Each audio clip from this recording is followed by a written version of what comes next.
আসসালামু আলাইকুম। আমি বিডিমম তামান্না আপনাদের সাথে কথা বলছি। আশা রাখছি আল্লাহ পাক আপনাদের সুস্থ রেখেছেন। আজকে চলে আসলাম একটা ঝটপট নাস্তার রেসিপি নিয়ে।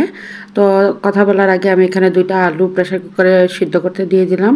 আর তার মধ্যে আমি বেশ বড় করে মুঠ করে ১ মুঠ পরিমাণ আটা নিয়ে নিলাম। এবার তার মধ্যে অল্প পরিমাণ মতো লবণ দিয়ে আর অল্প একটু পরিমাণে রান্নার তেল দিয়ে এটাকে ভালো করে মিক্সড করে নিচ্ছি। একদম খুব ভালো করে মিক্সড করে নেব যেন পুরোটার সাথে মিশে যায়।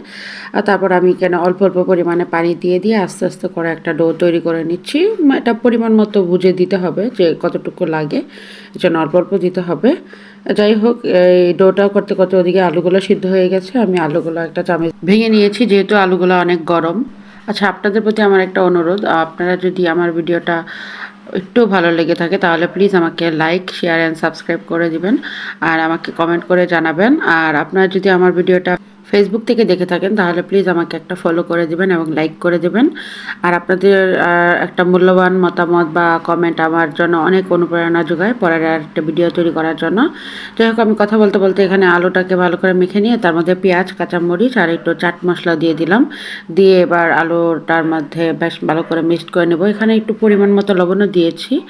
তো ভালো করে মিক্সড করে নেওয়া হয়ে গেলে আমি ওইদিকে যে ডোটা করে রেখেছিলাম ওইখানে চলে গেলাম। বা ডোটাকে নিয়ে একটু ভালো করে বেলে নিচ্ছি। আমি বেশ বড় করেই বেলবো এখানে।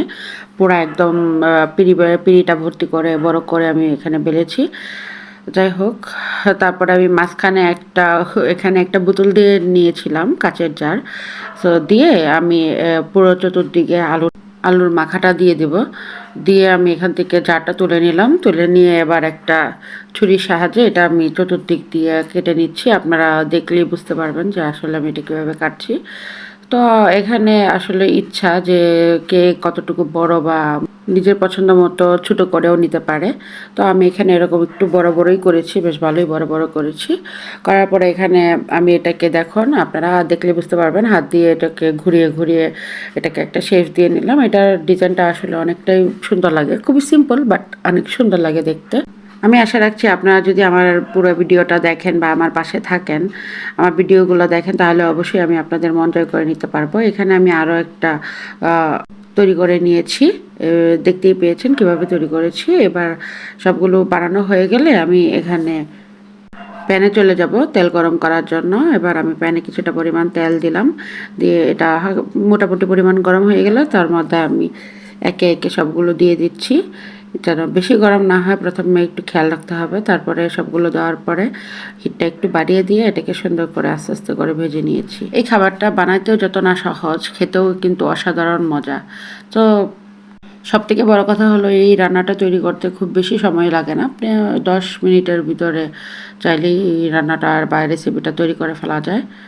সো কথা বলতে বলতে আমি তৈরি করে নিয়েছি আমার আজকে বিকালের ঝটপট মজাদার নাস্তার রেসিপিটা। খেতে অসাধারণ মজার একটা নাস্তা। এখানে আমি হালকা হালকা পরিমাণে চাট মশলা ছড়িয়ে দিচ্ছি এবং শসা কুচি করে নিয়েছি, তার মধ্যে টমেটো সস মিক্সড করে নিয়েছি।